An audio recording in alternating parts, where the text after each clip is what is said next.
Hello, alongside the peripatetic Ryan Sir, I'm Don Helbig, and welcome to the Pick Six, the podcast by the Attractions Group, where we bring you the latest stories from the attractions and amusement industry. And before we delve into this week's Pick Six, let me remind you that you can find us on all your favorite podcast apps: Apple, Google, Spotify. You know the drill.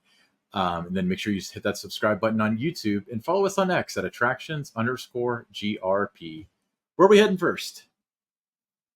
Well, we're heading to Pittsburgh, where Kennywood is closing out its summer season with two all-new drone shows on August 24th and 25th.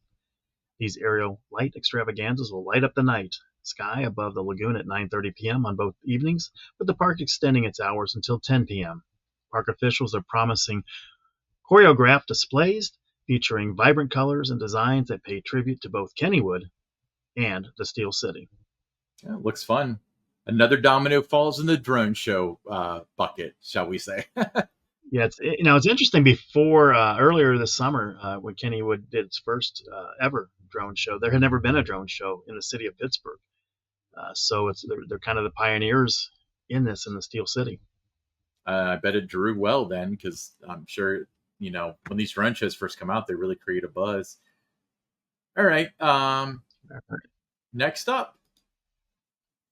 Right, the annual Scarywood Haunted Nights event at Silverwood Theme Park in Athol, Idaho will kick off September 27th and run on select nights through November 2nd.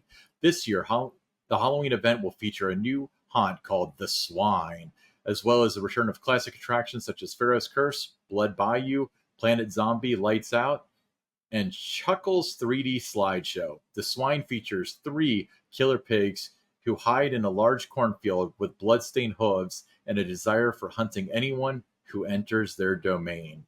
That sounds pleasant, doesn't it?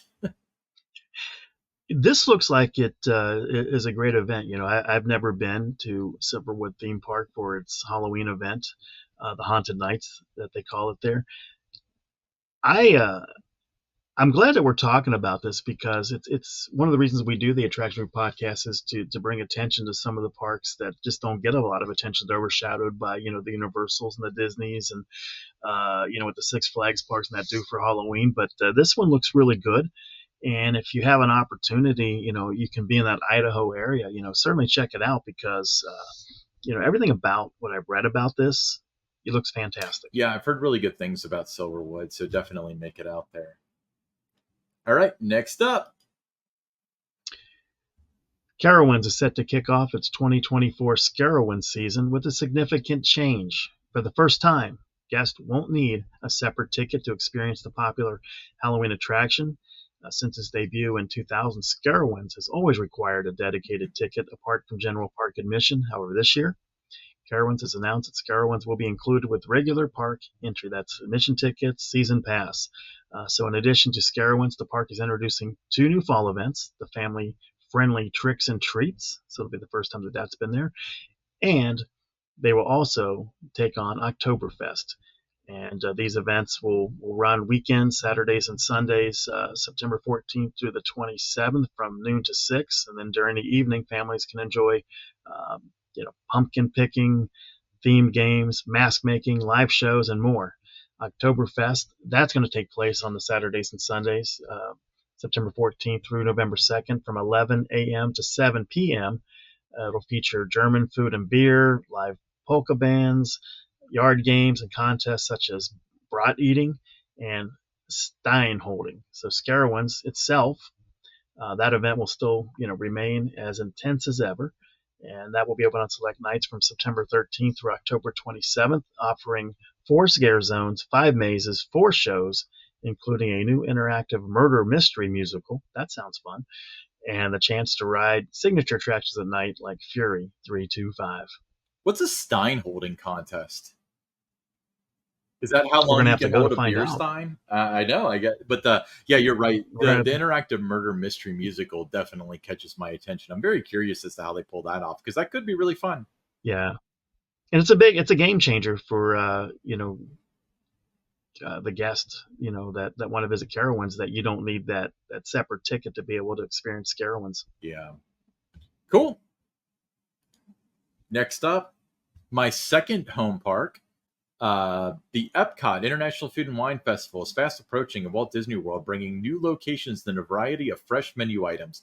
Kicking off on August 29th, this year's event will feature a couple of global market housed in the newly constructed Communicore Hall, which I think Communicore Hall, by the way, looks really cool. I know that people were a little disappointed. I'm not one of them. Among these are uh, Macatsters. Is that how you say that? Macatizers. Macatizers, serving up 4 varieties of macaroni and cheese. We could have just said that, and I would have bought a ticket. And festival favorites offering a nostalgic return to some of the beloved dishes.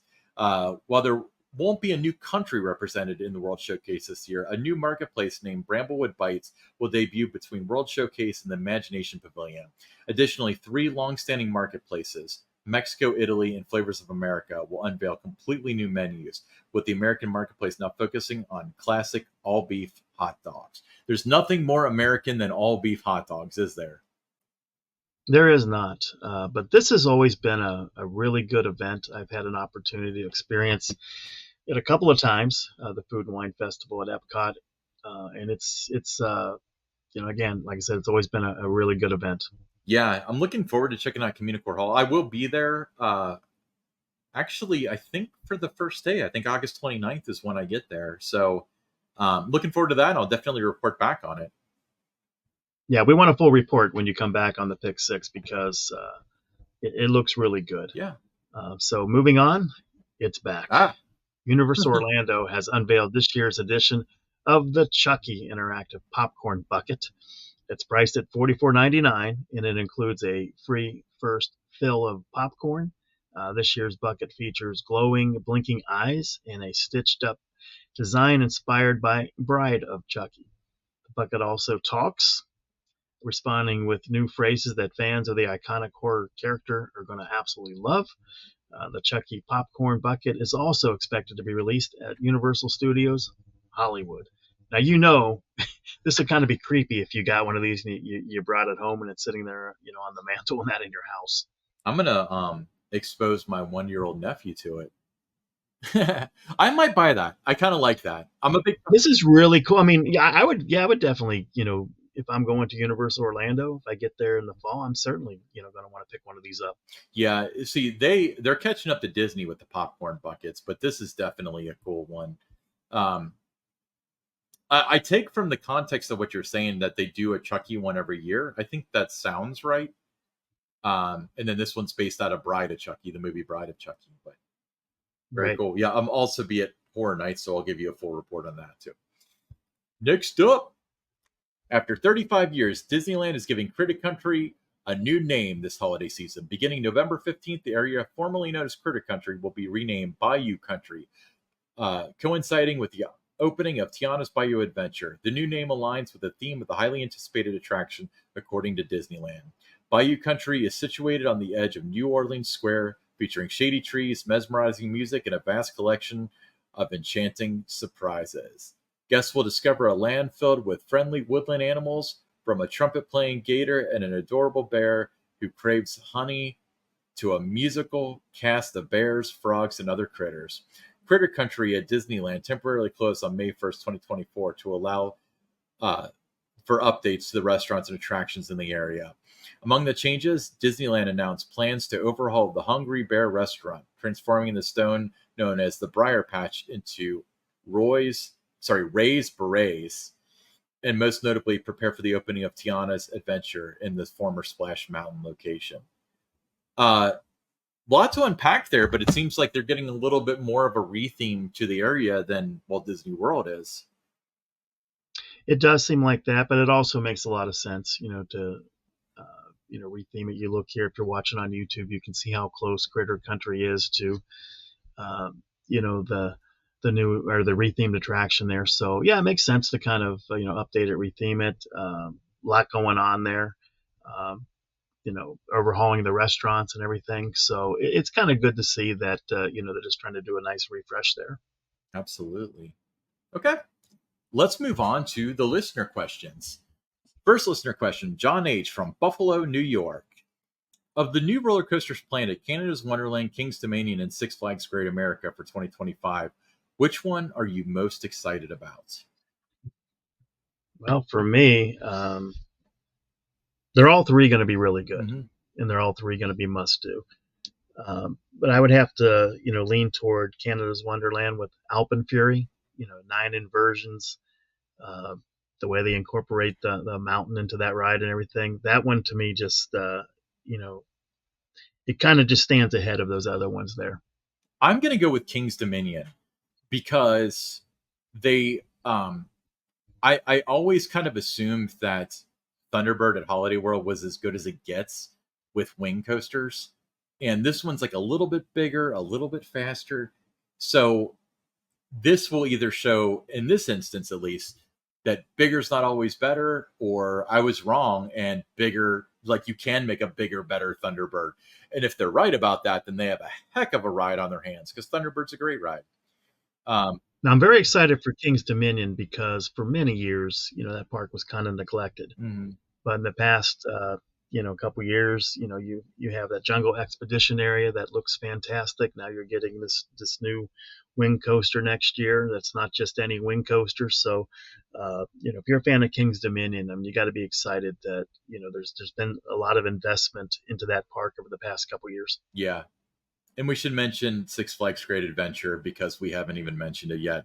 But it's a dive coaster. It'll be fine. All right. Oh, it's gonna be a lot of fun there too. Yeah, I mean, I'm excited about that as well. I But am they've got too. so many great But coasters it's there. not like they're adding like, the Great Pumpkin Coaster. But when we're talking about two like mind blowing coasters and then the dive coaster, that was what he was asking about. Anyway, Yeah, I'd like to hit all three, but yeah, for me, it's Canada's Wonderland, and for you, it's King's Dominion. Stephen D from Indianapolis, Indiana. Saw you guys at Holiday World's Friday Night Live. See, that's proof that we were there. Were you as blown away with the trimless rides on the voyage as I was? I guess to know that, we would have to know how blown away you were with your trimless rides on the voyage. Yeah, I mean, it was, the two words that came to mind. I was at the coaster event they had there, at the end of May, and being there last week, but is just holy cow. You come into that brake run back into the station, and those are the two words that every time I've done a trimless ride on that, just holy cow. I mean, it certainly elevates the experience to a whole new level there. So I'm going to say yes. I'm going to imagine you were as super blown away, and yes, we were as blown away as you were. Yeah, I mean, riding it at night is kind of a roller coaster religious experience, and then riding it at night trimless is just you. I got off and I was out of breath, and it's like I ride a lot of coasters, so it takes a lot for me to kind of feel that way. But I was just like my head was spinning for the rest of the night, just because it was just so good, you know. I mean, that's all I've that night, going back and staying in my hotel, I kept thinking about those trimless rides on that and how, you know, just how awesome it was, number one, but number two, just what a unique and special opportunity the park gave its guest, to have an opportunity to, experience it in that fashion. I'm gonna have to make it out to Hollywood Nights next year because it seems like the last several years they've done the trimless rides, and I wouldn't mind experiencing that again. That's a fantastic event, and there's a lot of coaster events that time of the year. But if you had to pick one to go to, that would be the one to do because those trimless rides on the voyage, you can't beat that. Yeah, cool. All right, great question. Make sure you follow us on all your favorite podcast apps: Apple, Google, Spotify, and many, many more. People subscribe to us on podcast apps that I've never heard of. And I'm the guy that sets up these like feeds and stuff. So I guess like they feed off other people. That's neither here nor there. We can be found on YouTube, video version. It's really cool. Make sure you hit that subscribe button and follow us on X at attractions_. Yeah, and I want to mention too, Ryan, to our those of us that have subscribed to our YouTube, and after each of our episodes, they're contributing comments, and everything. We really appreciate that you've taken the time to give us your thoughts on different things, and even if you have ideas and things you want to see as one of the episodes, or you think there's a certain park that we should have on, go ahead and let us know, that, is there any chance you could get so-and-so from this park or just a representative from that park, so let us know what parks you're interested in. And, we'll do whatever we can to get, somebody on the podcast from those parks. Yeah, so definitely leave that in the comment. We're doing bonus footage right now. I want to talk about something real quick because now we're on borrowed time. Hold on. Do. So this should be you great. and I both got copies of this book, right? 75 Years of America's Finest Theme Park by Holiday World. So there's something really cool. I haven't gotten to sit down and actually read it, but I find the history of Holiday World really fascinating, and I think the Cook family is just absolutely fascinating. There was something in here that I thought was so cool, and it was talking about the very first Hollywood Nights event, and that was in 2006 with the debut of the Voyage, and they were talking about how Will Cook, advocated to keep the Voyage open as long as possible, even though there was a storm rolling in. Like, he wasn't saying like leave it open in the lightning, but he was like, don't shut it down just to err on the side of caution. Just once it gets to the point where, okay, we need to shut it down, then do it. He's like, I want these people to have the best experience possible. I was there that night, so technically I'm in this book where well, I know I'm serious. I don't mean that I'm not named in here, obviously, but it was cool that I do remember that. I remember there being a storm off in the distance while we were riding the Voyage, and it never got close to the point where, it's pretty flat out there in a lot of ways, so you can see pretty far, generally speaking. But it was kind of like Cedar Point, where you can see a storm 60, 100 miles away. And I remember seeing that, but the Voyage never ended up closing that night. In fact, I don't think it rained. I remember it being super hot and humid, but it's very cool. So pick this up at Holiday World or on Amazon. Holiday World Inspiration Safari, 75 Years of America's First Theme Park. The current version is, they do like the history, like the middle period, and then the current period. And the current period was written by a friend of the show, Leah Cook Bloomhart. Yeah, it's a fantastic book. I've just started digging through it, and I like parks that have books about their history. There's not enough of those out there, so I'd like to see more. But no, this Holiday World book is it's a must-have. If you're a fan of not just Holiday World, but you're a fan of the theme park industry, get the book because it's fascinating. Yeah, and then I'd be remiss if I didn't mention my favorite one. Don, this is definitely bonus footage here, but I was waiting so long for this book to come out. Kings Island, A Photographic Journey. Mm-hmm. It was so worth the wait, because when they did the 50th anniversary celebration, and you remember, you were there, Mr. Koontz, the GM of Kings Island, said that there was a picture book coming out, and I think he said something offhand like, oh, in the next 2 weeks. Well, so I'm ready for this book, and I literally visited the park every day I could for the next 3 weeks trying to get this photo book, and it never came. And it ended up coming in time for Winterfest. There was some sort of hang up that wouldn't let them publish it in the time frame that they thought. It was so worth the wait. This has got amazing photos and stuff. You can get this at the park as well. It's Kings Island, A Photographic Journey. If you're a Kings Island fan and you don't have this book, I don't know what to tell you, because you can't do the book before. Yeah, you got to have that book too. I mean, it's friend of the show. John Keeter was involved with that. Yeah. Also, Barry Hill. So, two friends of the show. So yeah, I mean, it's a fantastic book. Some of the pictures in there, never seen before unless you have the book. Yeah. There were a lot of press kits that a lot of press kits that have been distributed. Some of those photos are from that, or postcards, and definitely for me, because I've been around Kings Island since it opened in 1972. It rekindles a lot of memories. So it's something that you want to have in your possession, especially if you're a fan of Kings Island. It's a must-have. I love this stuff here. It's like old Kings. Do you see no, it's a Coney Island ticket. I think that stuff is just fascinating. Mm-hmm. So definitely pick that one up too. That one's available at the park. It's pricey. It's like $75 or so, but it's if you're a Kings Island fan, I mean, come on, you should own this book already. Anyway, it's going to rekindle so many memories for you. Yeah. So now that we've done the book club section of the Pick Six, we should make this a regular thing. We'll read murder mysteries. And anyway, all right. Book club. Until next time, I'm Ryan Sir along with Don Helbig. Make sure you pick up those 2 books. This is the Pick Six.